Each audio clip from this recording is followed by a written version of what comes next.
Okay, be careful. Don't bump the chair or touch the phone. Noah.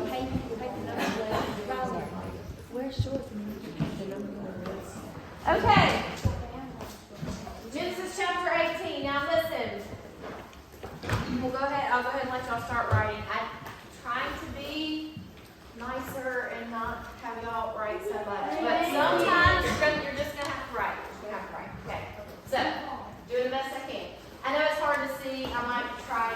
Can you tell what's blue and what's black? Yeah, a little bit. All right, so listen up. I feel like I've said this every week, but with the Old Testament, okay, y'all are past the point of VeggieTales Old Testament. All right, and I have to deprogram you from talking vegetables, teaching you about the Bible, because, and I think it's just nobody really knows how to teach the Old Testament to children, because the Old Testament is rough, okay? It is X-rated. Why? We teach very often that it's about these heroes of the Bible, these great people of faith, when actually it's about horrible people, human beings who've been corrupted by the fall, and a very faithful God who walks with them, who tries to teach them his ways, to try to teach them how to be human again. Okay, remember we talked about in Genesis chapter 3, there's all that imagery that shows that when human beings fall, when human beings fail the test, they start turning into beasts. Okay? And they switch roles. Humanity is supposed to rule and reign over the creation with God, but they end up switching roles and they place themselves under the creation. And they start worshiping created things. They worship the moon. They worship the stars. They worship animalistic-like gods. All right? So the story of the Old Testament is God drawing people back to himself, God teaching people who he truly is, and God teaching people how to get their humanity back. Okay? So, what we're going to read and what we're going to hear is humans who don't act like humans who act like beasts, and what God does for that, okay, and because of that. All right, so we're going to read just a lot of really rough stuff this year as we're studying the Old Testament, because that's the Old Testament. That's the story. Humans lose their humanity. God loves humans. God tries to teach humans how to be human again. Okay? All right, so we're going to start reading Genesis chapter 18. We're going to read verses 1 through 8 and then 16 through 33. The Lord appeared to Abraham near the great trees of Mamre while he was sitting at the entrance to his tent in the heat of the day. Abraham looked up and saw 3 men standing nearby. When he saw them, he hurried from the entrance of his tent to meet them and bowed low to the ground. He said, "If I have found favor in your eyes, my Lord, do not pass your servant by. Let a little water be brought, and then you may all wash your feet and rest under this tree. Let me get you something to eat so you can be refreshed, and then go on your way. Now that you have come to your servant."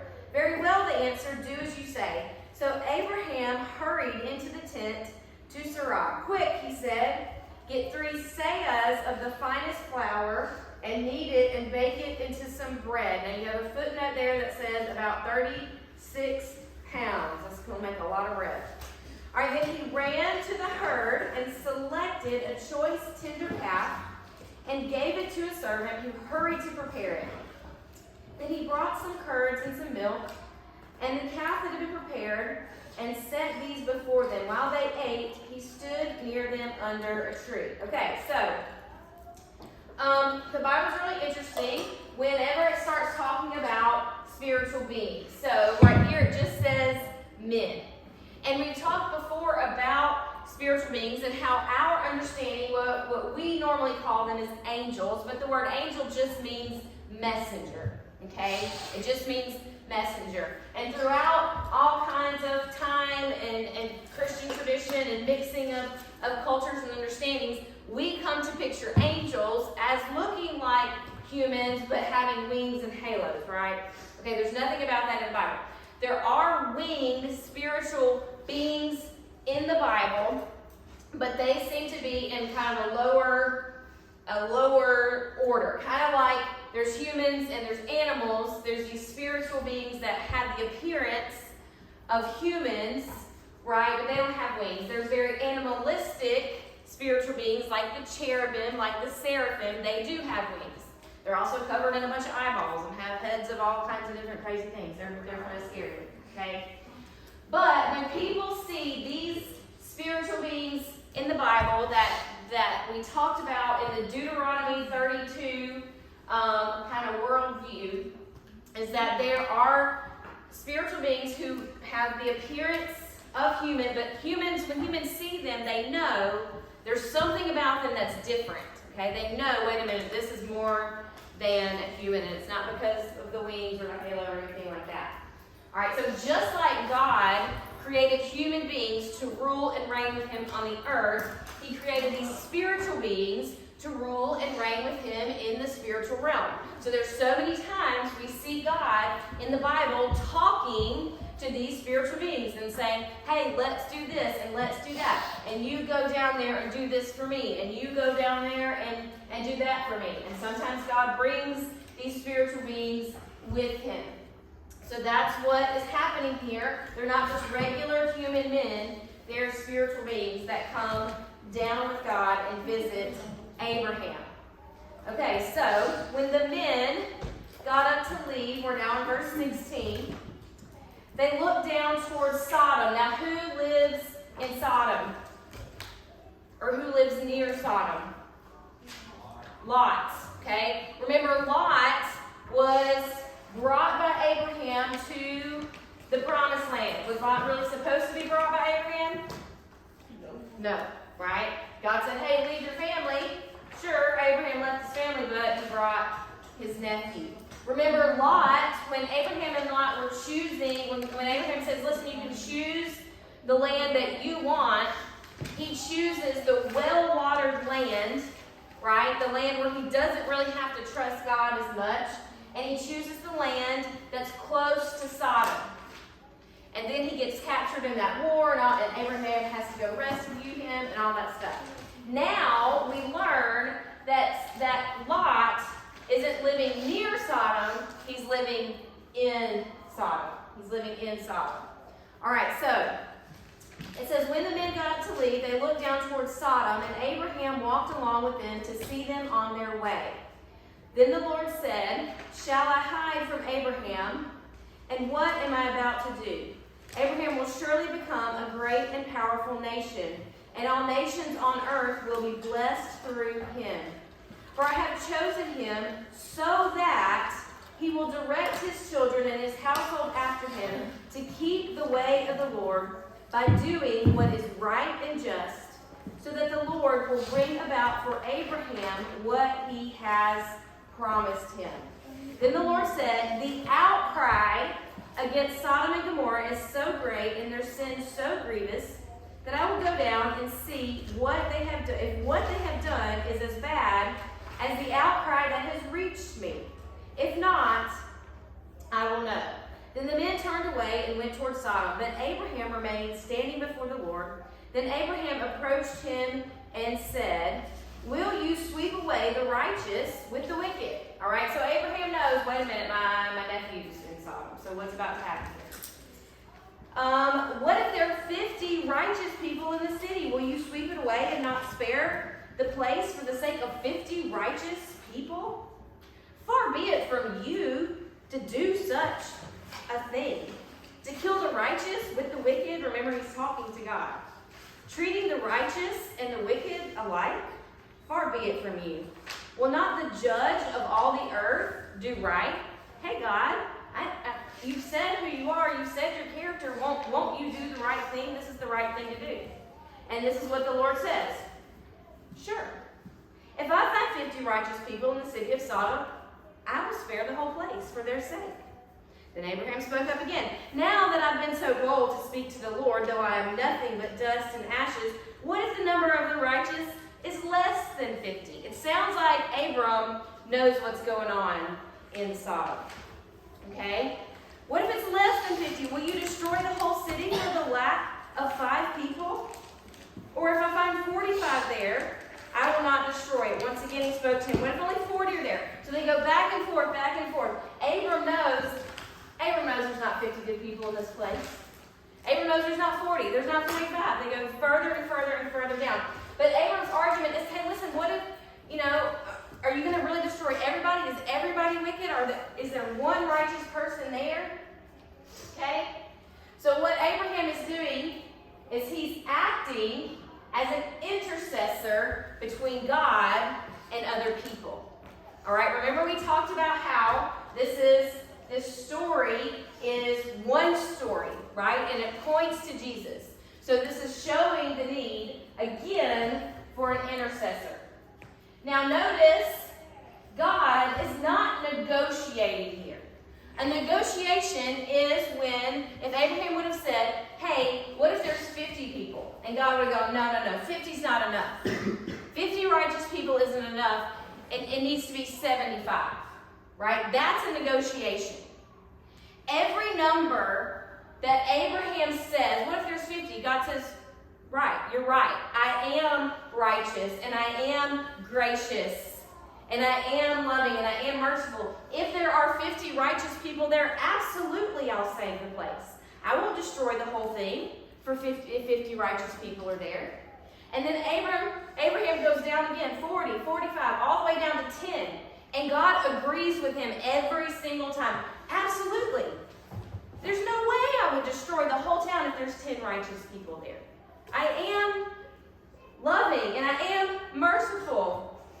And I do what is right, and I do what is just. Okay? It's not a negotiation. God is agreeing with everything Abraham asks, and he's displaying his mercy. Now, one of the things we want to talk about, which you didn't have to write, okay, is that in verse 19, God is now starting to give, right? Remember we talked about this first part of the relationship with God and Abraham, is Abraham has to kind of get to know God. He's worshiping other gods. Those other gods are evil. They're fickle. They don't really care about people. The relationship between people and the other gods is all about manipulation and people trying to appease those gods, and they may or may not do what they want. Okay? But at this point, God is saying, now I'm entering in this covenant. I'm entering in this relationship with you. Here's your part.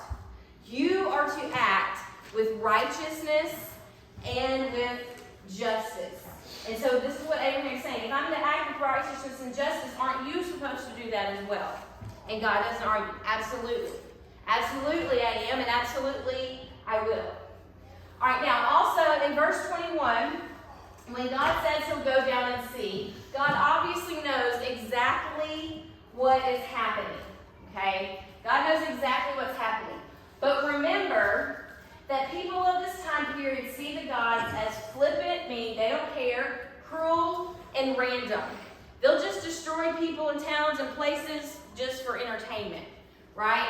God wants people to see and know that he is different. He is holy. He is set apart from those other gods. Those other gods would destroy a city for their own enjoyment without even thinking about it. But God personally visits to announce his judgment so that everyone will know that he's not doing this for fun or for no reason or for his own entertainment. He's bringing his justice and his wrath because this city has become so violent and so cruel, just like in the days of Noah. All right, so now Genesis 19, Sodom and Gomorrah. This is a rough story. We're going to read it and talk about it. So the two angels did arrive at Sodom in the evening. Notice now they're called angels and there's only two of them. Okay? Now, remember, again, the angels are the messengers of the Lord. And again, remember, it was the job of these spiritual beings to watch out for the nations that God had spread out and scattered at the Tower of Babel. And this was part of their job.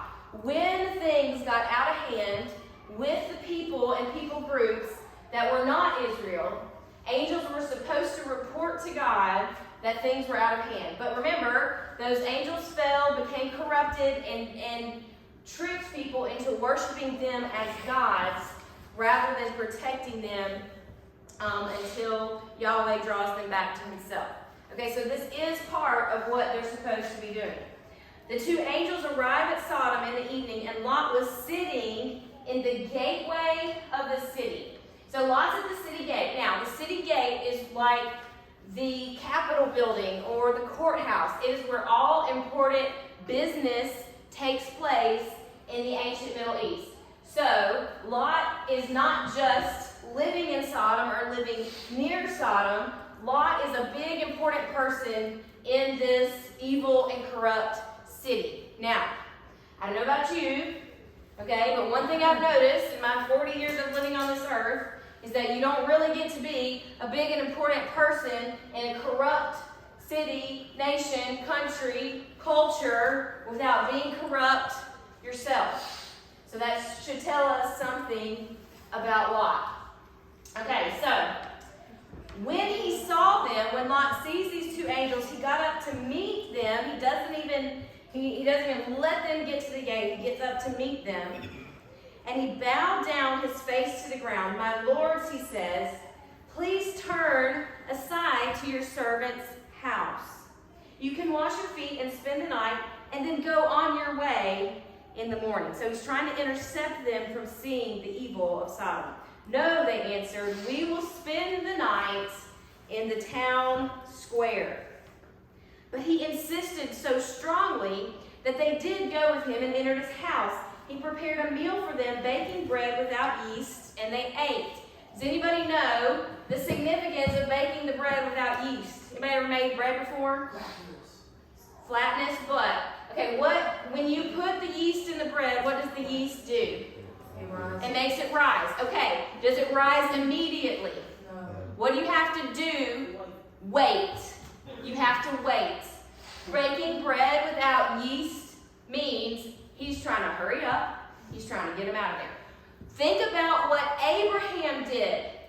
What did Abraham do? They made tons and tons and tons of bread, right?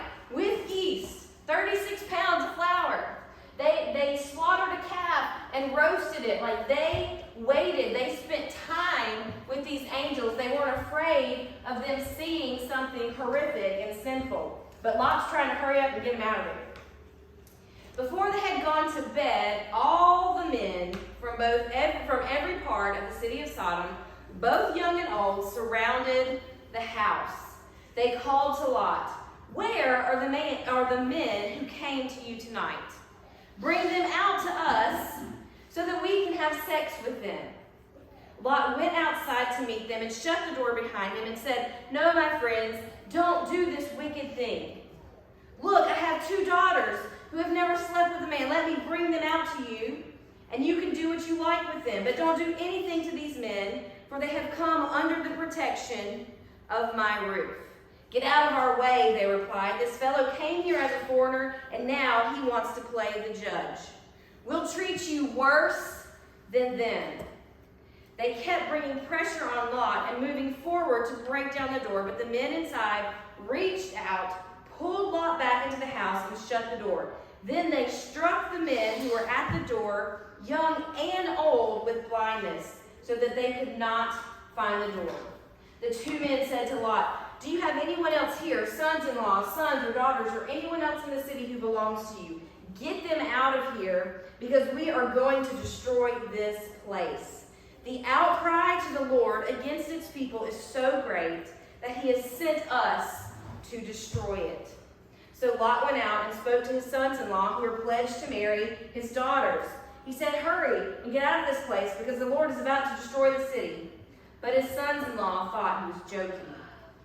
With the coming of the dawn, the angels urged Lot, hurry, take your wife and your 2 daughters who are here, or you will be swept away when the city is punished. When he hesitated, the men grasped his hands and the hands of his wife and of his 2 daughters and led them safely out of the city, for the Lord was merciful to them. As soon as they had brought them out, one of them said, "Flee for your lives, don't look back, and don't stop anywhere in the plain. Flee to the mountains, or you will be swept away." But Lot said to them, "No, my lords, please, your servant has found favor in your eyes, and you have shown great kindness to me in sparing my life, but I can't flee to the mountains. This disaster will overtake me, and I'll die. I'll be too depressed if I have to go live alone in the mountains," he says. "Look, here's a town near enough to run to, and it's small. Let me flee to it. It's very small, isn't it? Like, it's not a big, corrupt city. Just let me go there. Then my life will be spared." He said to him, "Very well, I will grant this request too. I will not overthrow the town you speak of, but flee there quickly, because I cannot do anything until you reach it." Okay, he's agreed. He's not going to destroy the city until Lot reaches this little small town called Zoar. By the time Lot reached Zoar, the sun had risen over the land, and the Lord rained down burning sulfur on Sodom and Gomorrah from the Lord out of the heavens. Thus he overthrew those cities and the entire plain, destroying all those living in the cities, and also the vegetation in the land. But Lot's wife looked back, and she became a pillar of salt. Early the next morning, Abraham got up and returned to the place where he had stood before the Lord. He looked down toward Sodom and Gomorrah, toward all the land of the plain, and he saw dense smoke rising from the land like smoke from a furnace. So when God destroyed the cities of the plain, he remembered Abraham, and he brought Lot out of the catastrophe that overthrew the cities where Lot had lived. Okay, that's a lot, and it's a crazy story, but we're going to talk about it. Okay, so here's one of the things that we need to understand is key to the Bible and key to understanding the Old Testament and the New Testament. It goes all the way through.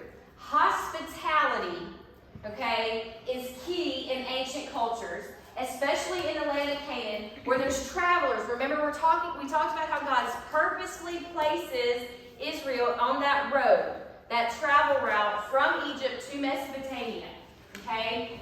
So, because travelers depended on the hospitality of others to survive the trip. When we lived in the jungle, our people that lived in our village, they would frequently walk and hike to other villages for random things, weddings, funerals, all that kind of stuff.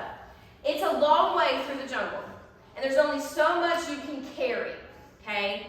And you're carrying just this little bit of food or whatever, and you might have to stop at a village in between, and if they don't feed you, then you die. You starve, okay? Because there's no gas station, there's no Walmart, like, you can't go dig food out of somebody else's garden. You're 100% dependent on the hospitality of others in these ancient cultures where they don't have things like we have where you just stop and buy food whenever you feel like it, okay? So hospitality is not just about being nice, it's about survival. It's about survival. So notice the difference in the hospitality between Abraham. What Abraham does is the ideal. Here, stop, rest a while. I'll wash your feet. I'll prepare a really good meal for you. And the meal's going to take a long time so that you know you can sit here and you can rest safely, and then you can be filled up and nourished for the rest of your trip. You get to Sodom, right? And what happens? Not only do you not get fed and you not get rest, right? But they take advantage of the vulnerability of travelers traveling through. Oh, you're weak and you're hungry and you're here and we can take whatever we want from you. Okay? We can do what we want. So instead of offering hospitality to people, they attack and they take advantage of their vulnerability. Okay? Now, so what we see here is that Sodom and Gomorrah, right, they had reputations of horrific moral and social corruptions, arrogant disregard for basic human rights. It's one thing not to feed someone and say, you got to get out of here, but then to take advantage of them in that way, right, is horrific, okay? No care and for the suffering of others. They threaten to gang rape those traveling through, not care for them, and sustain them in their travels, okay? Now, what happens a lot of times is that people focus just on the fact that it was a homosexual act, especially because Lot is offering his daughters, and we're going to talk about that in just a minute. But the prophet Ezekiel, when he talks about the outcry for Sodom, it's the outcry of injustice, not taking care of the poor, oppressing people, taking advantage of people. It encompasses a state of the heart. It's not one specific sin, it's a state of the heart. The state of the heart that says, I want what I want, and I take it from you no matter what. It doesn't matter if it hurts you. It doesn't matter if it breaks you. It doesn't matter if it kills you. My desires, my pleasures, whatever I want, whatever I feel, I take it with no regard for any other human being's life or feelings or value or worth. Okay? So it's not just about one particular sin. That is a sin, right? We talked all about that last year. But there's way more to it. There's a root and a heart issue, and it's pure evil. Okay, the outcry and the violence is the same as the flood. Now, notice, when we got to the end of the story, God says what? When God destroyed the cities of the plain, he remembered Abraham, and he brought Lot out of the catastrophe that overthrew the cities where Lot lived. For Abraham's sake, he saves Lot. There's nothing that ever tells us in the Bible, nothing we read about Lot tells us that he is a righteous person. He doesn't trust the Lord when he chooses his land. He's not selfless in not saying, oh, Abraham, no, you picked the best land. No, we don't read anything redeeming about Lot whatsoever in the Bible. The Bible tells us that Lot is saved for Abraham's sake. Okay, now don't get confused here. This doesn't mean that you get to be saved because your mama's saved. That's not what it's saying. This is a representation. It's what we call an archetype. Okay, it's a pattern. It's a foreshadowing of what Jesus does for us. God saves Lot based on the righteousness of Abraham. God is going to save you and I. We believe in Jesus because of the righteousness of Christ, right? Not because of our righteousness, but because of the righteousness of Christ. God is going to save us based on the righteousness of someone else, okay? But it's not your mom, and it's not your dad, and it's not your grandma, and it doesn't matter that you go to church, not because you're pastor. It's the righteousness of Christ. And you have to put your trust in him for that. But this is just a hint. It's a little shadow. It's a little just taste of what's to come in Christ Jesus. Okay, now, let's talk about Lot and his daughters. And there's a lot of interesting ideas about this. One is just that it's just a horrible, corrupted society. Lot's not a good person, right? For some reason, we think because he's related to Abraham and he's talked about in the Bible, he has to be a good, godly person. Again, there's nothing good about Lot in the Bible. So the fact that he's offering his daughters, he lives in this horrific, corrupt city that he knows is corrupt, right? Because the two angels come and he's like running out to meet him like, hey guys, let's go over here. Don't go over there. And I'm going to hurry up and make you some bread and I'm going to get you out of here, yes? On the notes, it says an individual or even an entire what? People, sorry. Okay. Sorry, even an entire people, thank you. When I edit these, Yeah. then I'm trying to take out words and now I take out too many words. But not. Even an entire, or You said even people on his sorry. Even an entire people. There you go. Good. Let's say people group. All right. So, we're doing this. Okay, we can talk about that in a minute. Yeah. All right. So, here's the thing. There's two options. Lot is just Sodom, which is a horrible place where people do what they want and they don't care about the needs or the feelings of other people. And he's actually just like, here, take my daughters. I don't care, right? Because he knows that these people, these men are angels. He knows they're spiritual beings. He's thinking about his welfare, right? If something happens to these angels and I don't try to help or stop that, then I might die. So here, take somebody else. I don't care. I don't care about the needs of other people. That's a very strong possibility. Lot is not represented as a good person in the Bible. The other possibility, the other idea and theory that gets thrown out there by biblical scholars is that Lot is trying to show these men how horrible they're being. Okay? So like, I don't know if you've ever seen a movie where someone goes into debt or whatever, and the bank's coming, they're like, we're going to take your house, and we're going to repossess your car and all that stuff, and the person's like, why don't you just take the clothes off my back too? Or here, you're going to take my children, that kind of thing. Just to try to show them, try to introduce some humanity. Recognize what you're doing is wrong. Recognize how you're hurting someone through an exaggerated response. Okay? That is also a possibility of what he's doing.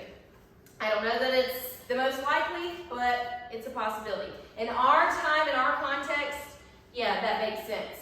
But from what we know about Lot, I honestly think he's just like, he's just like all the other Sodomites. Why is he living there and tolerating the sin of that evil place when he can go live somewhere else? He can go live out in the fields like Abraham and be a shepherd. Why? He doesn't have to be in the city, but he is.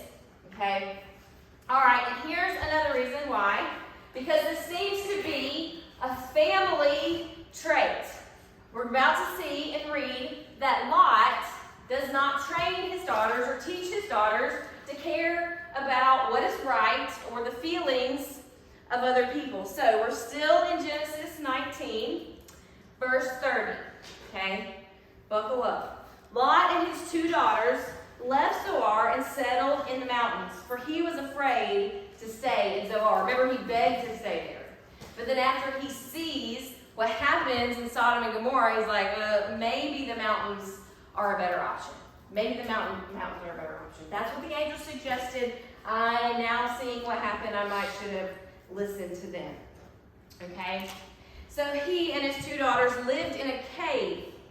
One day, the older daughter said to the younger, our father is old, and there is no man around here to give us children, as is the custom all over the earth. Remember, a woman's place and importance is in having children. If she can multiply, if she can carry on the family line.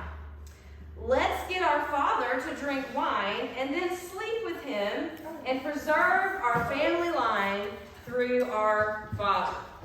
That night, I know, just listen. That night they got their father to drink wine, and the older daughter went in and slept with him.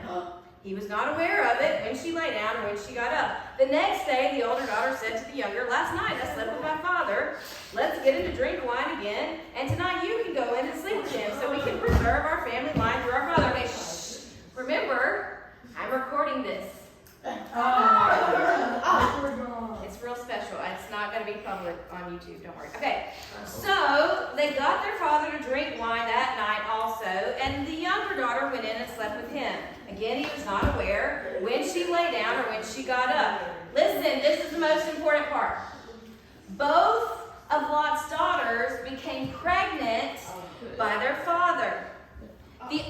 Here's the most important part. The older daughter had a son, and she named him Moab. He is the father of the Moabites today. This creates an entire nation, entire ethnicity of people.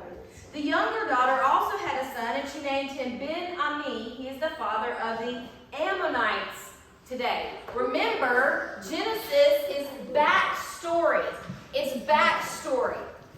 We're going to read all throughout the Old Testament that the Israelites hate and fight and war with the Moabites and the Ammonites.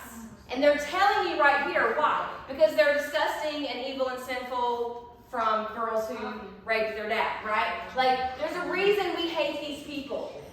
This is the backstory, but I want you to see something really cool here. Okay? Listen. Listen. This is something that's really cool. So Lot is obviously not raising his daughters again. He's not a good person with the morality of Yahweh. He's not raising them to do what is right and just like God commanded Abraham. But he's raising them with the morality of Sodom. What do we want? We're going to be useless and pointless in society if we don't have children. So let's just take advantage of someone in their vulnerability and do what we want and get what we want. That's exactly the morality and the pattern of Sodom.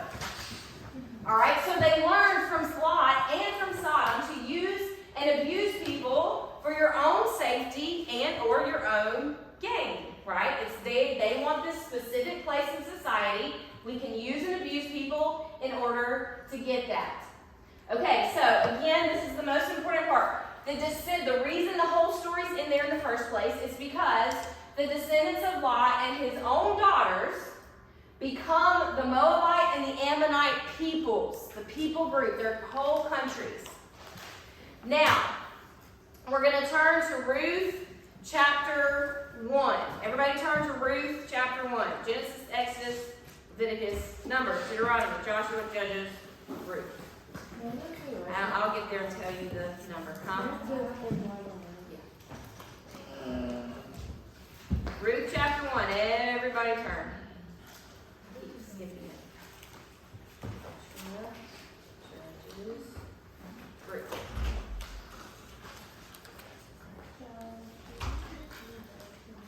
All right, somebody read Ruth chapter 1, verses 1 through 5. I will. Right, go ahead. Is it weird? Sorry. It's not weird. You can read it. I didn't have y'all read any of the weird stuff. Okay, which one? Thank you. 1 through 5. Like chapter 1, 1 through 5? Yeah. No, chapter 2.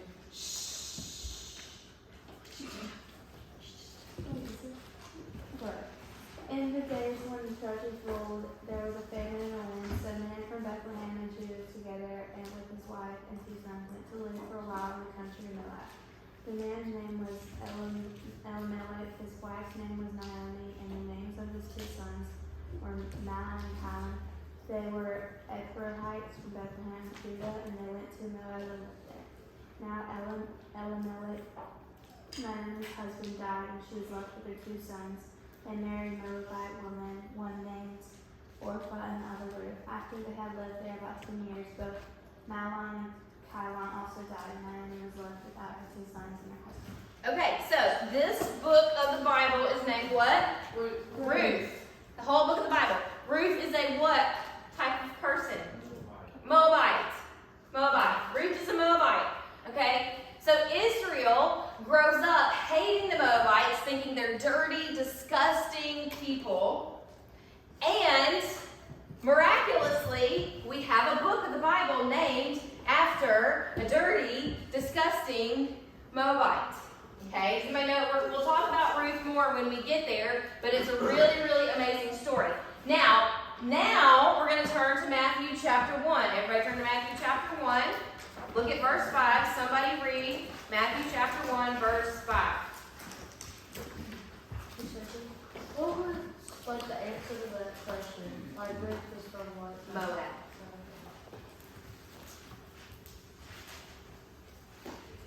Now I go Moab. I spell it. M-O-A-B. Solomon, how do you even say this? Solomon?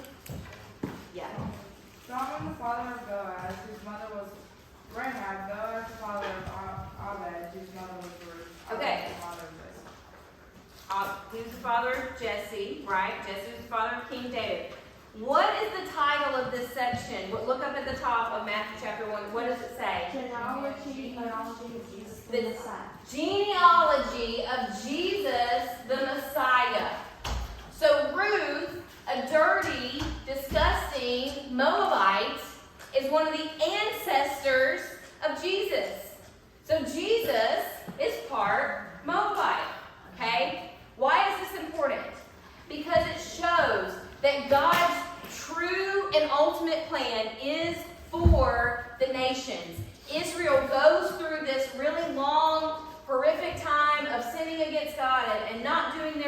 job, and because of that, they face the consequences. They get kicked out of the promised land. They come under exile and occupation from foreign nations and foreign countries, and Israel begins to hate the other nations. And they begin to read and interpret God's words as God only loves us. We're the holy, chosen, perfect people, and everybody else is disgusting and immoral and gross, and God hates them. Okay? But God's story, the Bible, is actually written by a very tiny minority of Jews, a tiny minority of Israelites who hear from God, who know and understand His true plan and His true purpose. And if you read it in context, you'll realize that this handful of Israelites is writing very terribly about even their own people, about Israel. You're not following the Lord. You're not doing what He asked to do. You're not faithful to Him. You're not doing the job He gave you to do, which is to draw the nations to Himself. The story of Ruth is the story of a couple of Israelites in a really horrific time. It's the time period of the Judges where most of Israel turns away from God. And we watch as two Israelites who are faithful to God draw in this Moabite, this woman from a foreign nation, and because of the way they represent God, she says, I want to follow God. I want to be part of your family, and your God is going to be my God because of what she sees in their lives. Okay?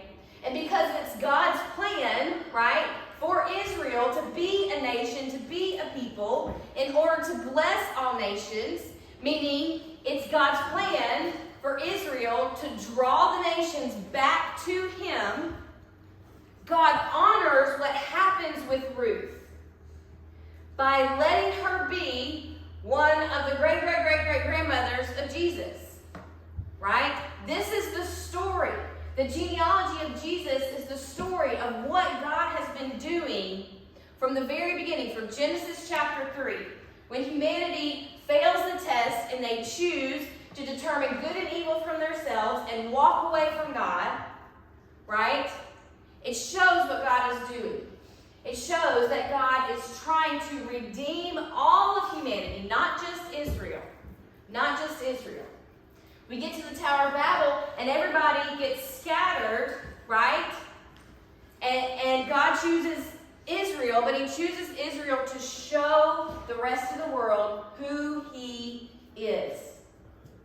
And He chooses and uses these people from foreign nations all throughout the Old Testament. We're going to watch and we're going to see. Okay? We're going to get to the story of the 12 tribes of Israel. And we're going to see that 2 of the tribes are half Egyptian. The 12 tribes of Israel, right?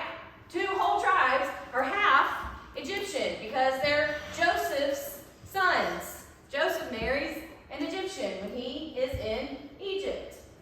All right? God is for the nations. And His plan for Israel is to draw the nations back to Him. So even though the people consider these Moabites dirty, disgusting people, God doesn't look at people that way. God says anyone can be redeemed, right? Anyone can be redeemed. Anyone can be saved. Anyone can turn and come to know Him. It doesn't matter who you are or where you're from or what your origin story is, right? God sees and knows, and He loves all of humanity because He created us for Himself. Okay, we're going to stop there for today because it's a lot. You got about 5 more minutes, so you need to find something to do quietly for 5 minutes.